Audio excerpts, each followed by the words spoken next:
Bersama kita lawan rasa malas, tetap bergerak, jangan menyerah. Dengan senyuman kita berusaha, sehat jiwa raga, itu kuncinya. Melangkah, hidup sehat milik kita semua. Hari ini kita kuat, besok sukses dan hebat.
Bersama kita lawan rasa malas, tetap bergerak, jangan menyerah.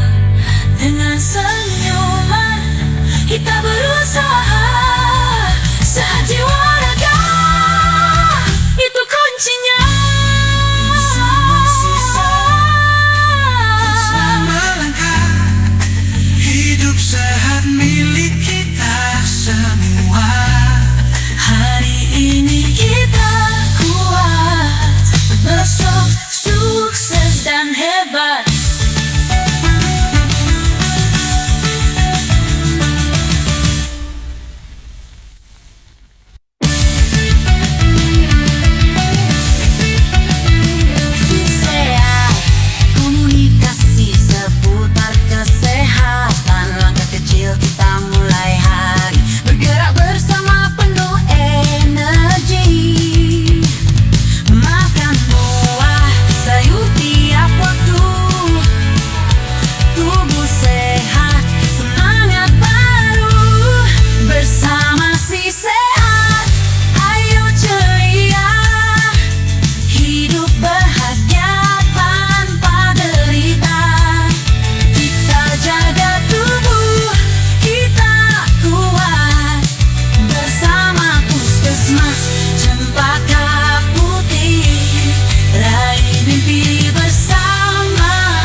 kita lawan rasa malas. Tetap bergerak, jangan menyerah. Dengan senyuman kita berusaha. Sehat jiwa raga, itu kuncinya. Melangkah, hidup sehat milik kita semua. Hari ini kita kuat, besok sukses dan hebat.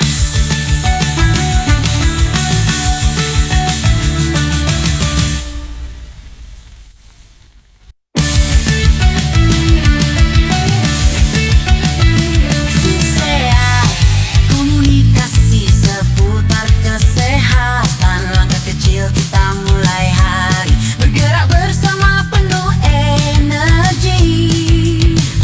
Makan buah, sayur tiap waktu. Tubuh sehat, semangat baru. Bersama si sehat, ayo ceria. Hidup bahagia tanpa derita. Kita jaga tubuh, kita kuat. Bersama Puskesmas Cempaka Putih, raih mimpi bersama si sehat. Olahraga ringan setiap pagi, udara segar caranya hari. Minum air putih jangan lupa. Hidup sehat itu luar biasa. Bersama si sehat, ayo ceria. Hidup bahagia tanpa derita. Kita jaga bersama si sehat, ayo ceria. Hidup bahagia tanpa derita. Kita jaga tubuh, kita kuat. Bersama Puskesmas Cempaka Putih, raih mimpi bersama si sehat.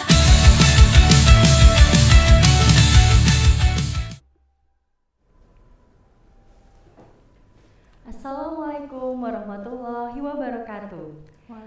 Halo Sobat Sehati, kembali lagi di podcast Si Sehat, komunikasi seputar kesehatan, langkah kecil untuk hidup yang lebih sehat.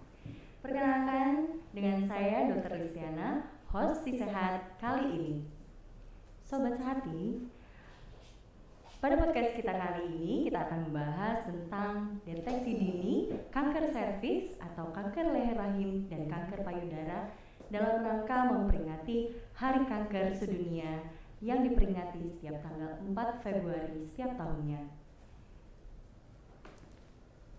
Sobat Sehati, kanker serviks dan kanker payudara merupakan salah satu penyebab kematian tertinggi pada wanita baik di Indonesia maupun di seluruh dunia. Oleh sebab itu, Puskesmas Cempaka Putih telah menghadirkan dua narasumber kita pada siang hari ini. Di depan saya ada narasumber yang pertama, ada Dr. Meza. Selamat siang Dr. Meza. Selamat siang Nurutia. Dan narasumber kita yang kedua ada Bidan Rinta. Selamat siang Bidan Rinta. Siang Nurutia. Baik, Dok, gimana menurut dokter kanker serviks itu sendiri? Mungkin Sobat Sehati pengen tahu apa sih kanker serviks itu sendiri? Jadi kalau misalnya kita tahu kan kanker serviks itu tuh masih penyebab tertinggi ya kematian apalagi di Indonesia ya, untuk di wanita. Nah jadi penyebabnya itu sebenarnya sih virus namanya HPV. Nah HPV ini sebenarnya banyak jenisnya. Nah, jadi banyak jenis, tapi yang memang yang kita paling fokus biasanya di tipe yang 70% itu penyebab dari kanker serviksnya itu di tipe 16, 18 paling banyak. Nah, si HPV ini sebenarnya dia tuh sifatnya tuh bisa menetap, bisa nanti berkembang jadi displasi ya. Kalau displasi kan jadi cancer, atau bisa sembuh dengan sendirinya tuh sebenarnya. Nah, itu tergantung dari si masyarakatnya sendiri, si perempuannya sendiri. Nah, kanker serviks ini bisa kita cegah. Gimana sih caranya? Nah, biasanya harusnya tuh kita melakukan deteksi dini berkala. Nah, itu pertama. Nah, yang kedua biasanya orang-orang lebih excited biasanya imunisasi HPV. Nah, tapi kan kalau imunisasi HPV itu kan berbayar ya. Nah, mahal ya.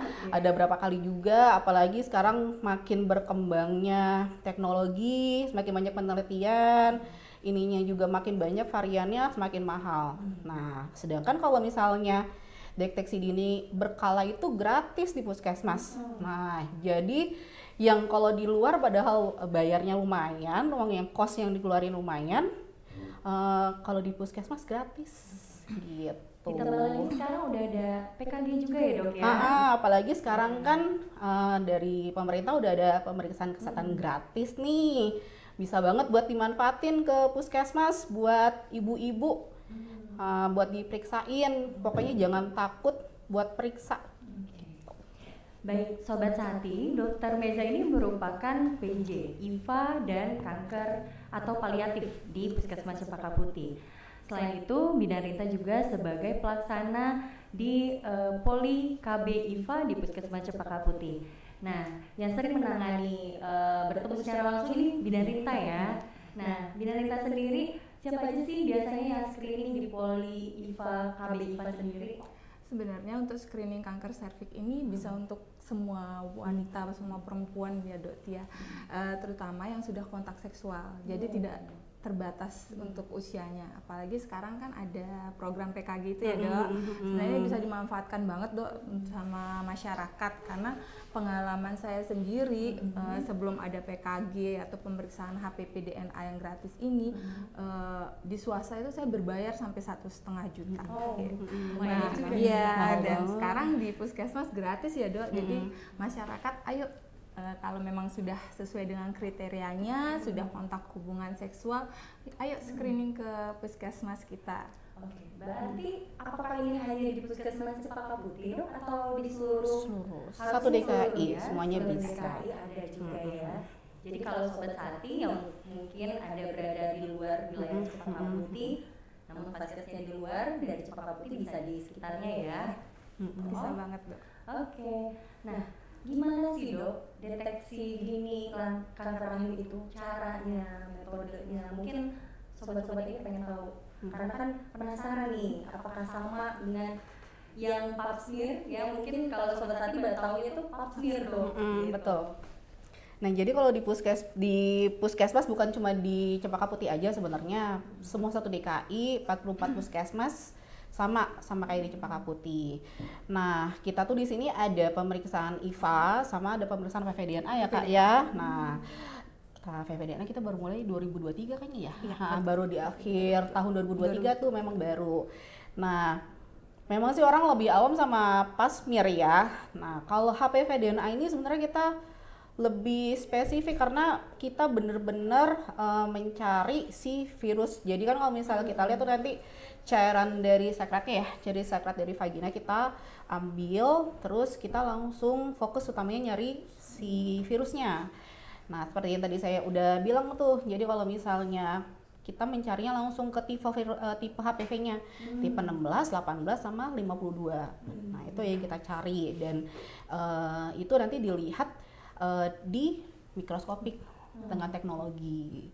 Nah, kalau IFA itu lebih simpel sebenarnya, kita cuma ya kita buka, kita bersihin dulu ya, kita lihat. Nanti kita lihat dulu tuh sebenarnya sebelum pemeriksaan tuh kita lihat dulu si mulut rahimnya. Ada kelainan atau tidak. Kalau misalnya amit-amit ya, kalau misal kebukanya udah nggak bagus bentukannya Kak ya. Jadi kalau misalnya udah bagus ya kita tutup lagi, kemungkinan besar udah ke arah kanker. Kalau misalnya kita lihat sudah kita bersihkan aman, nah kita cari nanti si IFA itu kita memberikan cairan asetat ya Kak ya. Nah, nanti kita lihat tuh selama 1 menit Nah 1 menit tuh nanti kita lihat ada perubahan atau enggak di mulut rahimnya. Secara normalnya dia mulut rahim itu harus licin, nggak ada gambaran apa-apa.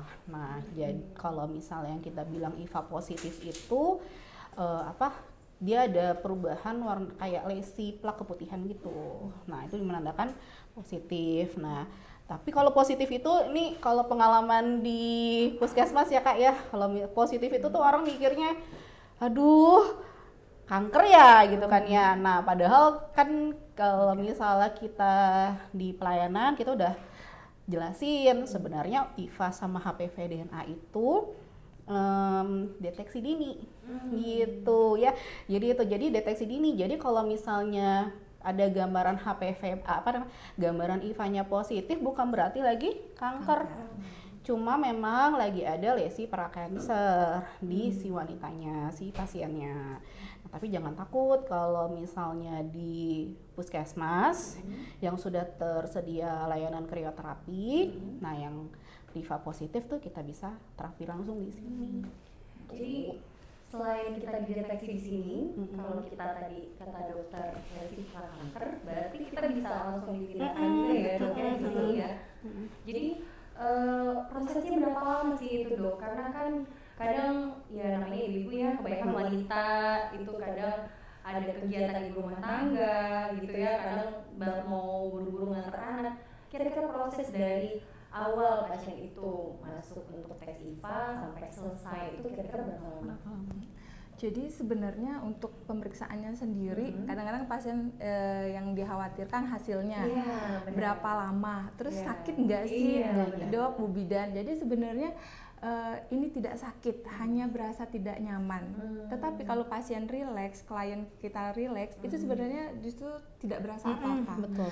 Pemeriksaan ini cukup dilakukan 1-3 tahun sekali. Jadi kalau 1 tahun kalau ada indikasi, misalnya hasil HPV DNA-nya nanti salah satu subtipe virusnya positif itu dok, itu diulang setahun sekali. Tapi kalau misalnya hasilnya bagus, negatif, IVA-nya pun negatif, itu bisa diulang 3 tahun sekali. Nah, kemudian kalau takut hasilnya, sebenarnya justru kalau ketemu di IVA positif atau lesi prakankernya positif, karena dia belum kanker, untuk jadi kanker tuh masih perlu waktu 3 tahun paling cepat, 17 tahun paling lama.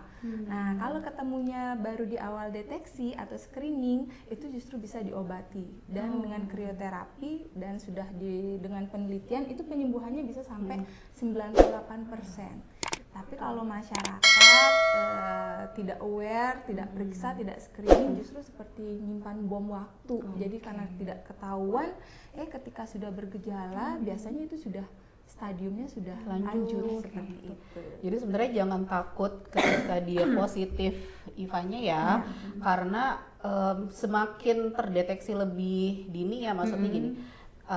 Walaupun kalau misalnya sudah stadiumnya lanjut kan sudah bergejala tuh biasanya stadiumnya udah agak besar ya, dengan kalau misalnya ketahuannya pun misalnya di stadium 1, 2, 3 kan penyembuhannya agak lebih cepat lah, jadi terdeteksi lebih cepat itu lebih baik dibandingkan dengan yang sudah di stadium lanjut gitu. Jadi kalau misalnya dari 9 orang dengan misalnya dia stadiumnya terdeteksi lebih awal, itu bisa 50% itu bisa penyembuhannya lebih tinggi.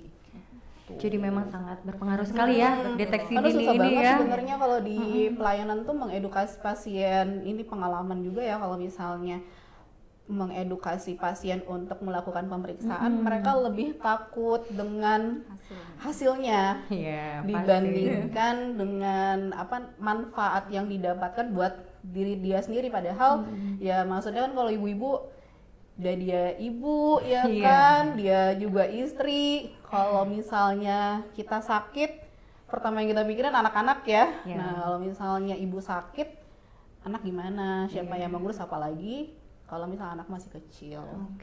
Gitu. Nah, siapa aja nih dok yang harus diperiksa tadi kan selain yang sudah sudah pernah berhubungan seksual. Nah, gimana kalau usia berapa sebaiknya efektifnya tuh dok untuk pemeriksaan IVA ini?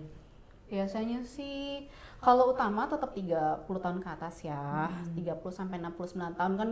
Kalau dulu tuh biasa utamanya kita tuh biasanya usia-usia yang masih produktif ya Kak ya. Nah, jadi bawah 49. Nah, sekarang mungkin karena angka kejadian yang memang tinggi, karena di tiap tahunnya itu kanker serviks itu bukannya menurun, makin meningkat.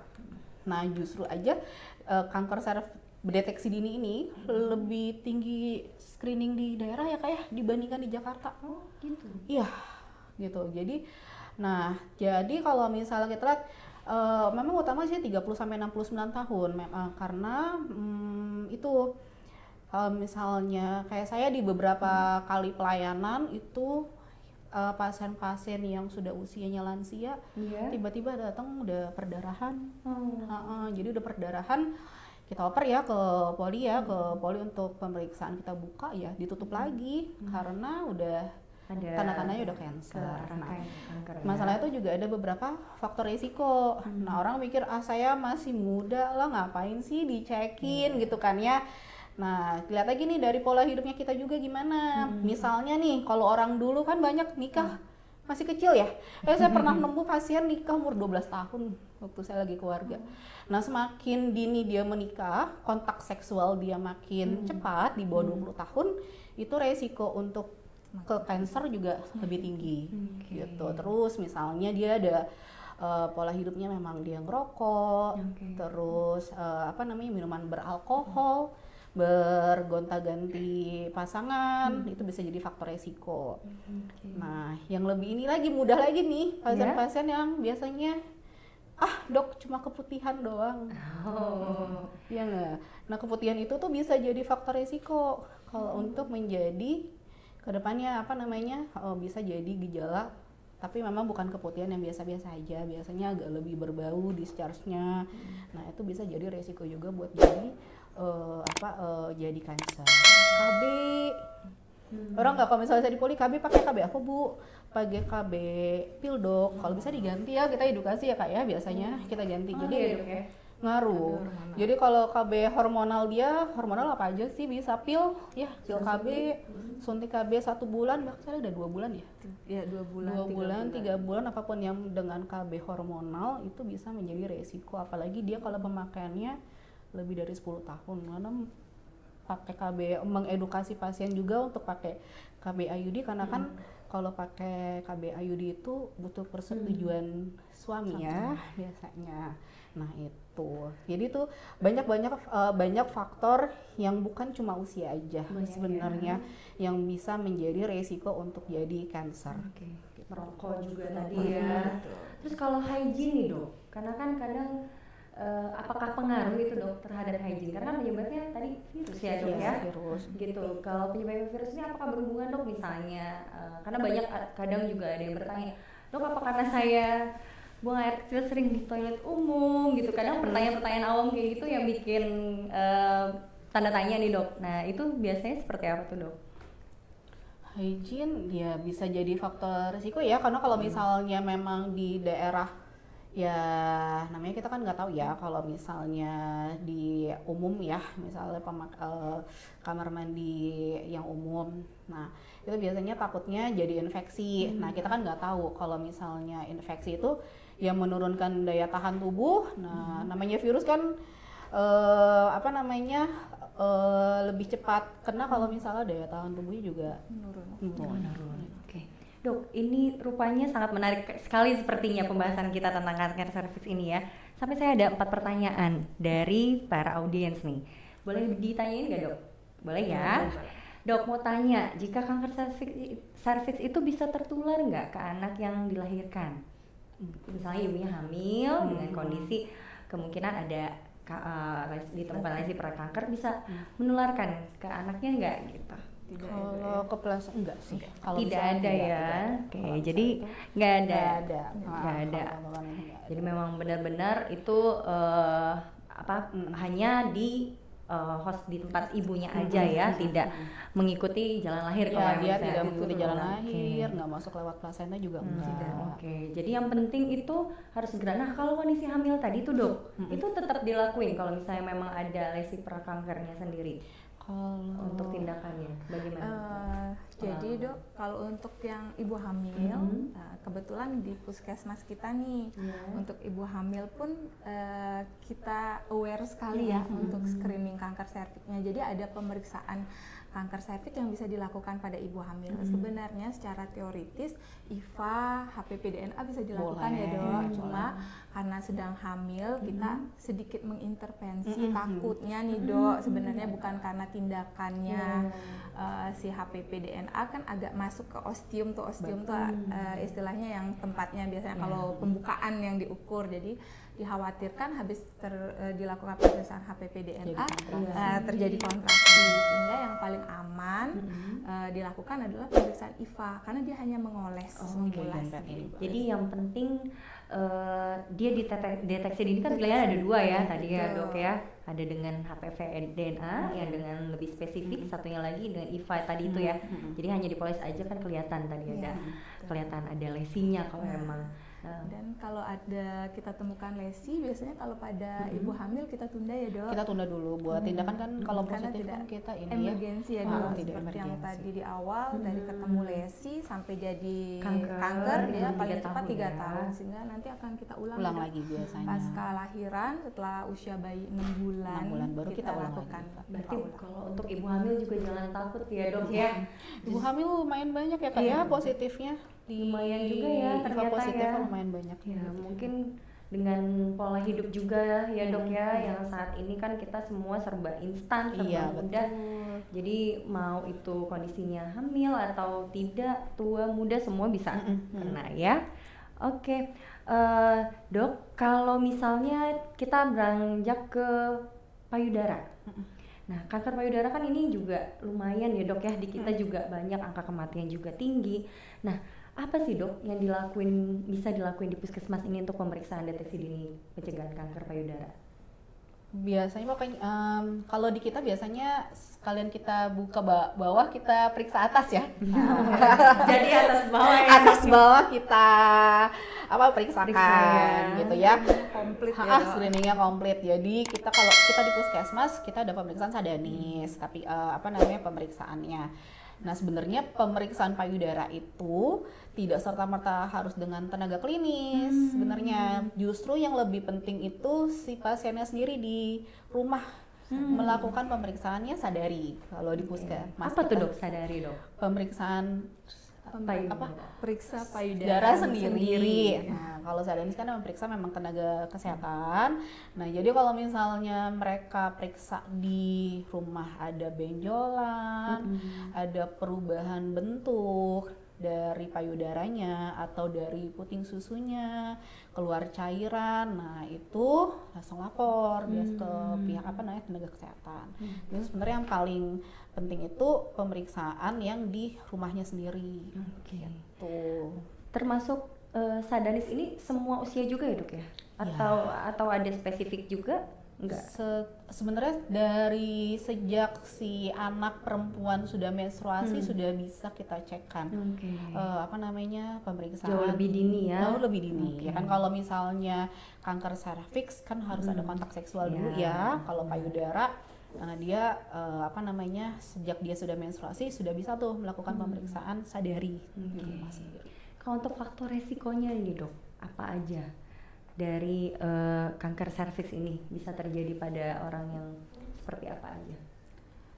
Untuk yang kanker serviks, kanker payudara. Kanker payudara. Jadi untuk kanker payudara sendiri memang ada faktor-faktor resiko, ada faktor genetik Dok. Misalnya keluarganya, ibunya klien ada riwayat kanker payudara atau dari riwayat tumor payudara, itu berarti termasuk faktor resiko, kemungkinan besar pasien akan diturunkan sel yang sama. Kalau ingat artis Angelina Jolie ya Dok ya. Kemudian pola hidup lagi nih Dok, selalu pola hidup. Makanan tidak dipungkiri, makanan kita banyak yang hormonal ya Dok.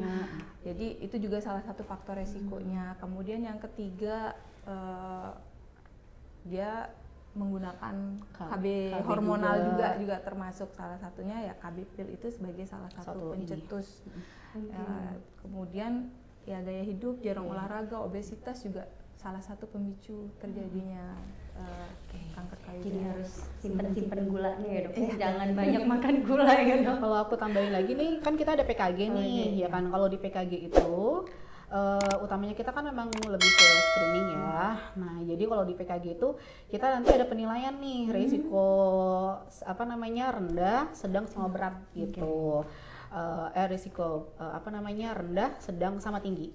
Kalau risiko yang sangat tinggi itu yang tadi sama Karinta, kalau sudah ada faktor genetik di ring 1.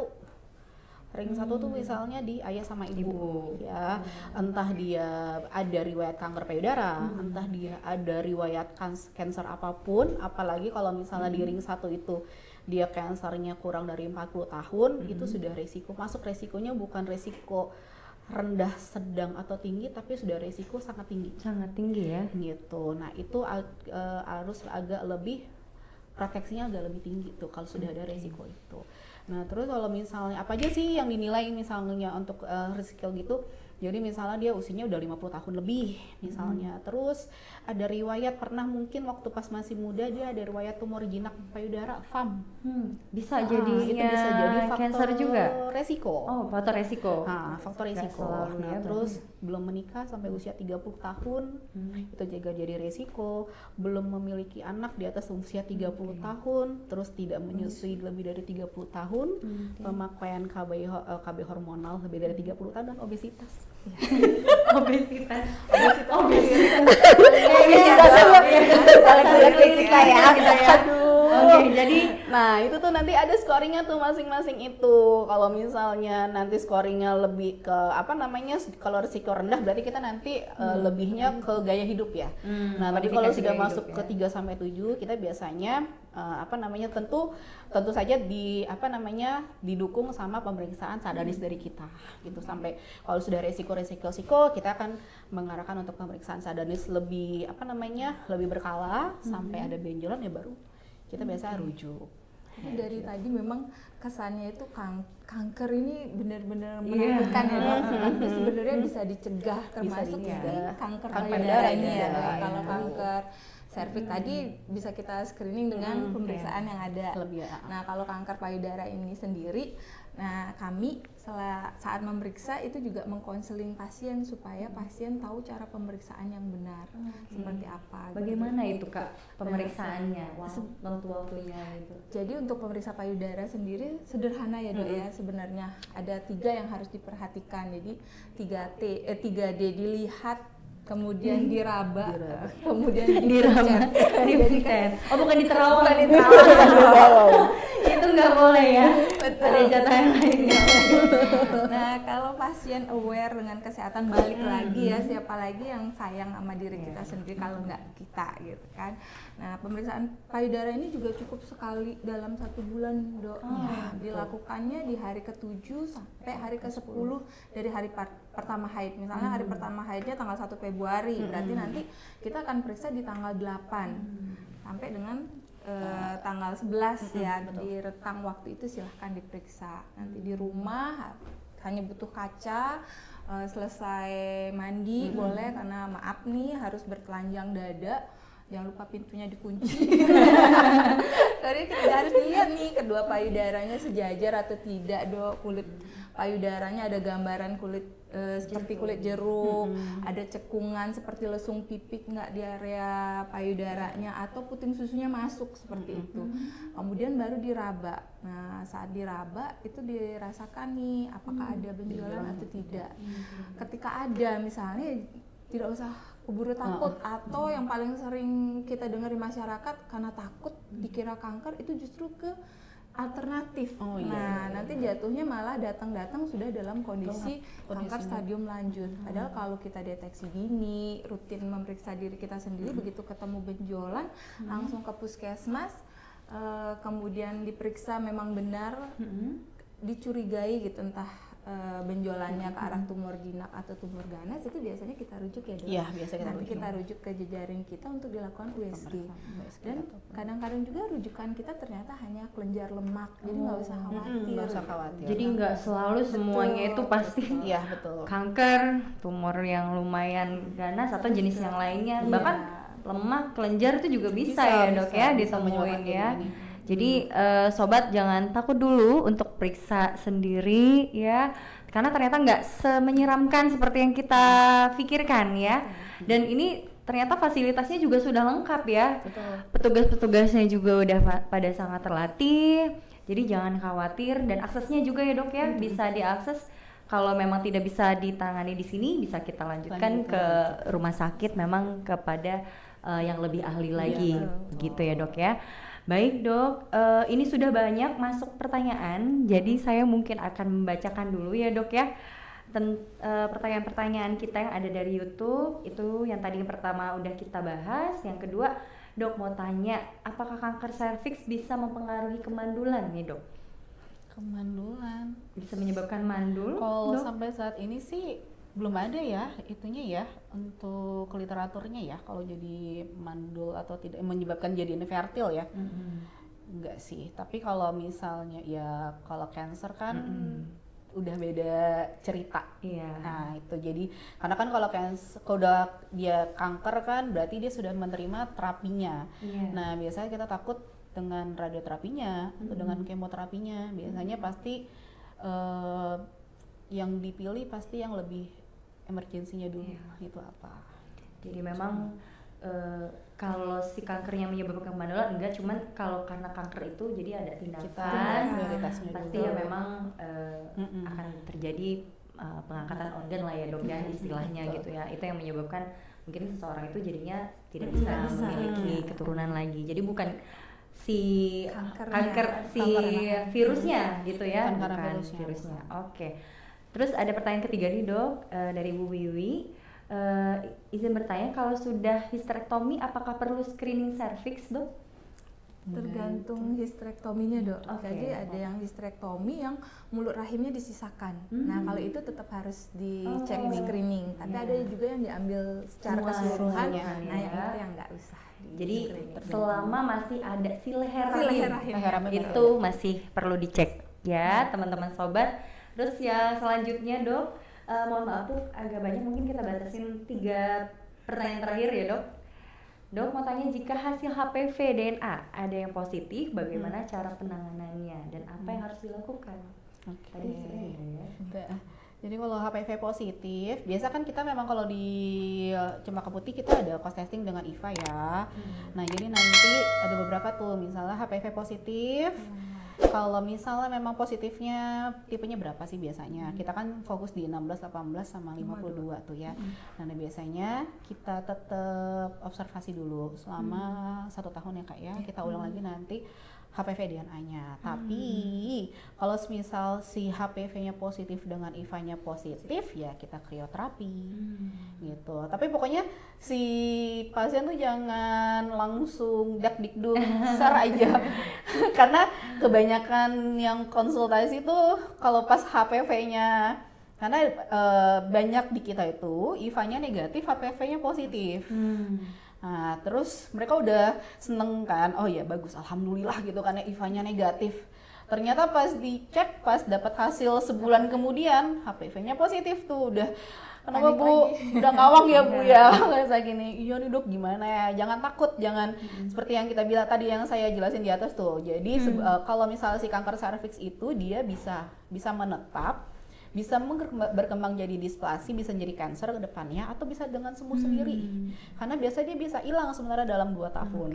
Gitu. Kembali lagi ke pola hidupnya si pasien. Jadi nggak serta-merta juga ya dok, ketika HPV DNA itu sudah positif juga, kemungkinan untuk terjadinya juga masih belum bisa dipastikan. Kecuali kalau misalnya ketika diobservasi kembali HPV-nya positif, kita mindsetnya sudah berbeda.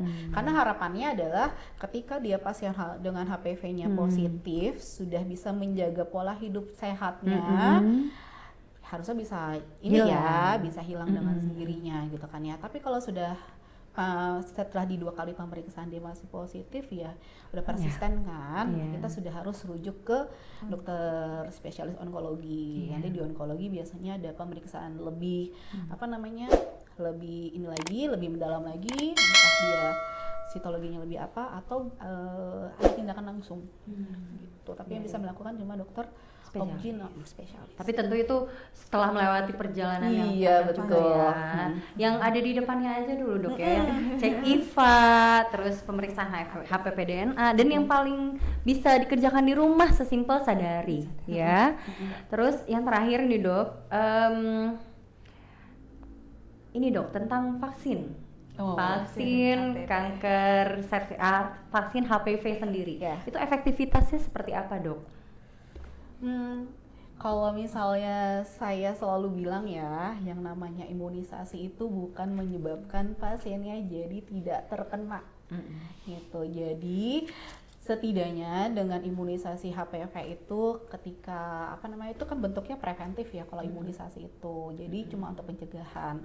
Jadi kalau misalnya di amit-amit karena kanker, harapannya kita dia bisa tidak terkenanya terlalu parah.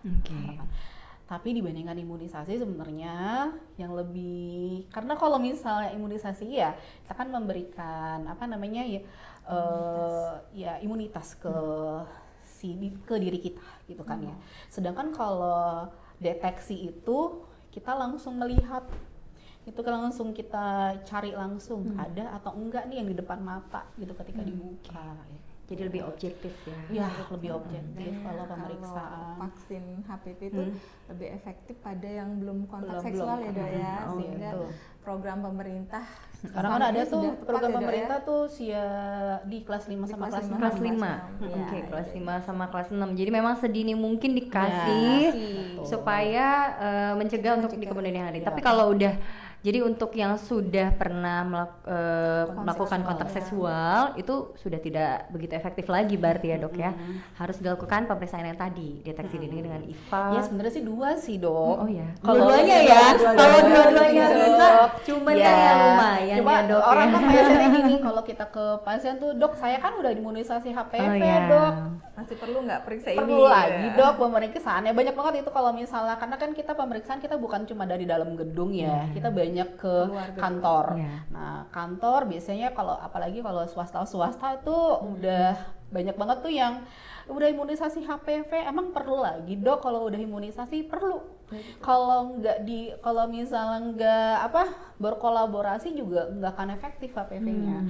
Karena itu kalau pemeriksaan kan kita lebih mencari langsung. Karena balik lagi pola hidup sehat. Pola hidup sehat. Mau imunisasi gimana pun, kalau pola hidupnya dia misalnya ngerokok, minum alkohol, makan seblak terus, ya kan, kopi, dok.